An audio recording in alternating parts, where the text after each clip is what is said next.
Sorry from 17 once again. This is a little preview video for the gameplay of The Legend of Korra by Platinum Games. So, this is brought to you by Activision and Nickelodeon and all sorts of kind of crazy like publishers slash parent companies. There are the controls on the PlayStation 4 controller. You might want to pause them to get a better grasp of what they are. And this is the game, so what is this is probably the question that you're asking. Are you a Legend of Korra fan? Is it like Naruto? Is it like Dragon Ball Z, or however, whichever anime you want to put in there? Well, I'm not entirely sure, folks. What I know is Platinum came out on their blog after there was an announcement that they were going to be making a downloadable game called The Legend of Korra, which I know of this because my producer in university was a fan of this show. And pretty funny story, actually. I was at his house. We were going over a part of a script that I was directing, and he had access to, is it news groups? They're kind of like a more advanced version of the torrents. And on this, he used to get a ton of different films, and he was showing me a bunch of stuff that I could put on my hard drive if I wanted to watch them. And I'd seen almost everything that he had, and I noticed one of the files said Legend of Korra, so I was like, what's that? And no word of a lie here, folks, this is what the guy said. You've caught me, that's one of my guilty pleasures. Like, why, what is it? He goes, oh, it's just a cartoon I watch. Like, dude, there's nothing wrong with watching cartoons, you don't have to get embarrassed. And I just thought it was funny that, he coveted it as this embarrassment when, if you like something, you like it, don't you? That's the whole point of it. And I think anime is better than film, so I don't understand any of that trepidation. But that was my first introduction to Legend of Korra. Apparently it's an offshoot of the Avatar series. It's like an extension of that, or their characters and that fiction. And what is happening here is Platinum are coming together to make a character-driven action game that is in this license that's going to be coming out in the fall, which is autumn for the rest of the world. And it's going to be downloadable on pretty much every single console that exists. So I will be getting on the Xbox 360 for the sole purposes of hopefully of it having some cool achievements for me to get. And I'm going to be doing extensive coverage for it because it's a Platinum's game and I love Platinum's games. So the visual style is highly stylized, it's cel-shaded, it's probably true to the program, but I haven't watched it.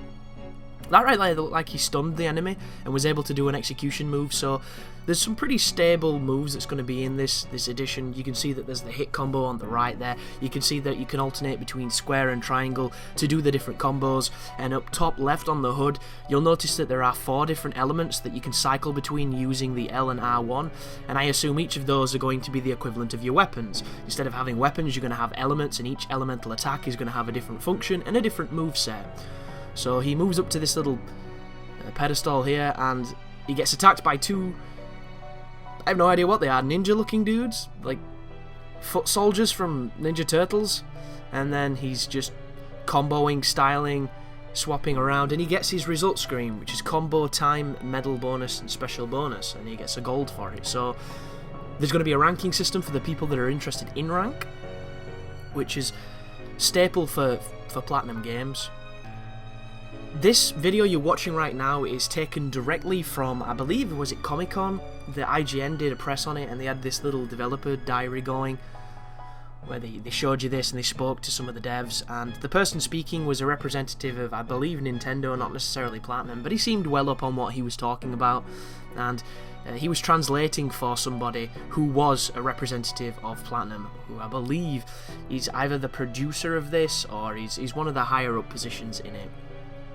But they were basically asking a handful of different questions. There is going to be a very difficult hard mode. As you noticed at the beginning, I think it was casual, normal, and extreme. Extreme will be the signature Platinum difficulty, which you go to get your ass beat until you learn how to really play.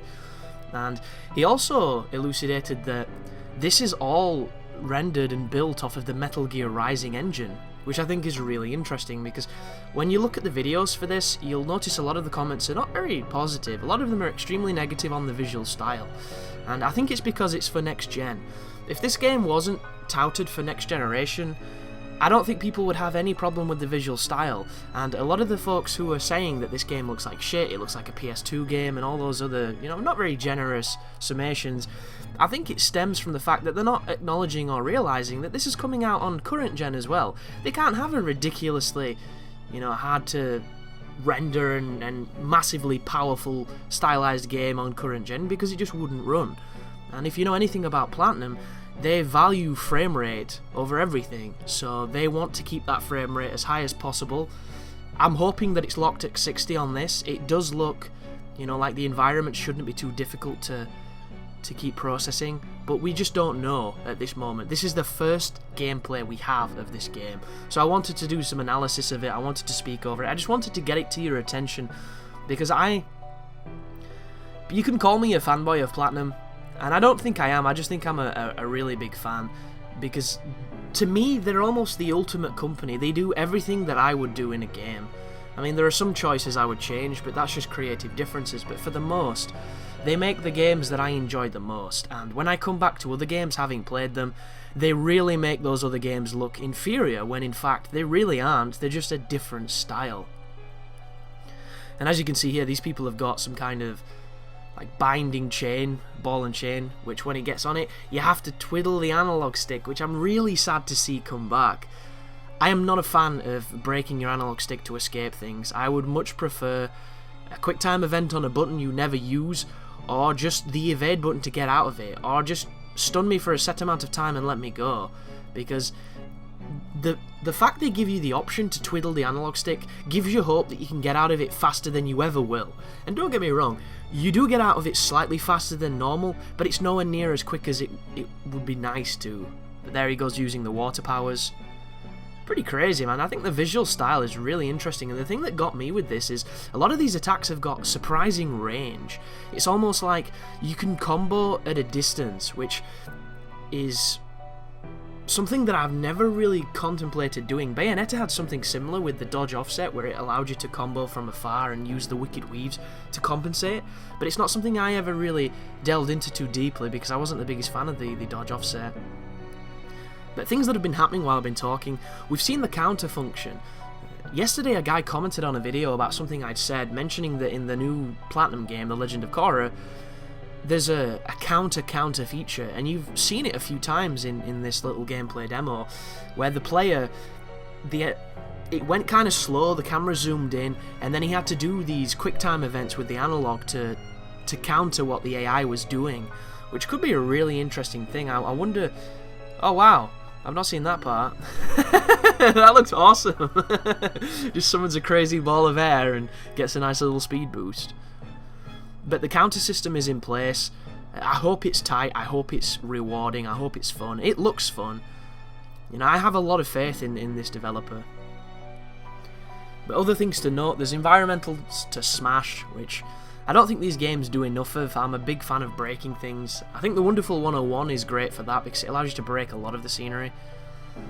But it's just that distraction in between combat. The biggest problem with these kind of action games is for the player who's uninitiated on how to play them, or how to do the genre any justice. So they just come in and they mash the buttons and they think it's boring, they don't think there's anything to it, and they'll beat the campaign and then they'll never go back to it, never knowing or having dealt deeper into it. And one of the ways to alleviate that for new players who maybe don't understand the finesse or the nuance of the combat is to give them something interesting to do in between.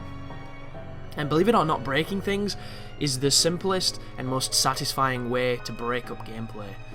I just don't think there's enough of it, and I don't think it's evolved to a point where it's truly as interesting or as fun as it could be. Some games get it perfect, like, the Battlefield series, but it also is very physically demanding on the tech.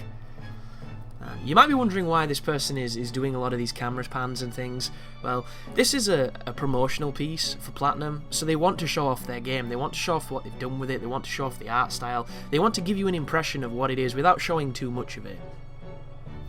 Some of the information that the producer guy mentioned was the campaign's about 5 hours long, but apparently there's 3 playthroughs, and I don't know if those 3 playthroughs are intended to be harder difficulties, or if you unlock a different Legend of Korra character to to go through the fiction with. I'm not entirely too sure how it's broken up, but it is a downloadable game, which means it will probably be a smaller chunk of game than what you're used to in retail. But that being said, Metal Gear Rising can be beat in under 4 hours, so it all depends on, the player, it all depends on what you're trying to do, and I have no doubt that there will be a shit ton of replay value, just based on learning mechanics and learning how to do them well, and things like ranking. The ranking on these games elongates them a hell of a lot, and there are people who will never play a game for rank, who will never experience it. That was it there's a counter. So she did a counter, and she had to push both the analogs directly upwards to get the riposte, which I think is an interesting way of keeping the player involved in the parry mechanic. I'm curious to see how it feels, because that's the most important part of a parry for me, the feeling. Yeah, I mean, look at that. It was like a machine gun of water at range, which has somehow frozen him in ice, or in like a pillar of water. Comes out of it, starts comboing. I assume the circle underneath his feet is a lock-on feature. You'll notice how the camera's adjusting. That's really good news. Platinum, when they have the toggle lock-on games, so much better than the ones that don't. Not having lock-on, or a traditional lock-on, is one of the most infuriating parts of any game, and the Wonderful 101 has a really creative and interesting lock-on, but it's nowhere near as useful as a traditional one, and there's one way to tweak it which I think would make it a significantly better thing, and that would be when you do the group attack to get the lock-on, it should stay locked on indefinitely instead of wearing out after about 3 seconds. That is one of my only gripes with some of the combat in that game. But this is the stuff that's going to be interspersed between combat. It's going to be these arcadey run sections on top of this. I think it's a bear. It looks like a wolf, but at the end I think it looks like more like a bear. I'm not sure. It's probably a wolf bear. I have no idea. Never watched the program. It's probably got a name. It's probably people getting all like, oh, how dare you not know who Kodaru is, or some other ridiculous name. But I don't. And it seems like you're dodging obstacles, you're picking up those crazy crystal-looking jewels, you're firing fireballs from the mouth of this dog, bear, wolf thing. And there he goes. I think that's it. Did he get a platinum there? 423 sprite energy, 54 seconds. That might be a platinum rank. And that's pretty much what the combat's going to be. It's going to be the small groups of enemies interspersed with light traversal. It's going to be the bigger enemies and the boss enemies, and it's going to be that kind of joining gameplay of going through the mounted sections. But you'll notice the screen has changed now. I assume this is the guarding and the dodge / counter tutorial. It's a boss who's going to teach you how to do those. This looked like a Big Daddy to me. I'm not too sure if it's from the fiction or if it's something that Platinum have added, but it looks incredibly Bioshock influenced. And I don't really know the age of Avatar or Legend of Korra to know if maybe Bioshock was influenced by them. But L2 is guard and counter. I assume the counter is the frame you take damage when you press guard. It will do the appropriate parry. And then dodge is R2. So that's pretty much standard for Platinum games. The R2 on the dodge. And this boss seems to be really rage. You notice how he's kind of spacing the player and doing a lot of long range moves. Not too sure if I like those kind of bosses, but this guy seems to be mixing it up enough so that it'll probably be quite fun regardless. The HUD itself is probably stylized to Korra. You'll notice in the bottom left he has access to items. I'm hoping for the game's sake, for people who like to use items, that it's a little bit more intuitive than what Bayonetta was. Like, using items probably should freeze the game so that you don't get hit while you use them, but at the same time, maybe it's that way so that it's a penalty for the people who get lazy and rely on them. I'm not entirely too sure what the mentality behind that is. But up at the top, you have the life bar, you have what looks like 3 magical slots. I haven't seen anything that has drained them yet, mainly because I've been talking, so I've not been able to pay too much attention.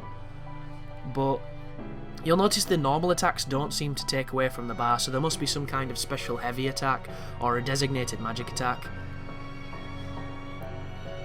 Not the biggest fan of this. In these kind of games, I understand why they do the crazy, visual feedback of you are about to die, but I'll always prefer the action games that don't, because it allows me to see things much clearer and keep my eye on what's happening and stay alive. The amount of times you die because the screen gets all fucked up in first-person shooters is really high, and I do not want to see that become a paradigm in these kind of games. But that is The Legend of Korra. I'm extremely excited about it. We're rolling into August now, moving into autumn. I can't wait to see a release date and bring more footage of this potentially fantastic game. So thank you very much for watching. I hope you're excited for it as well, and you take care now.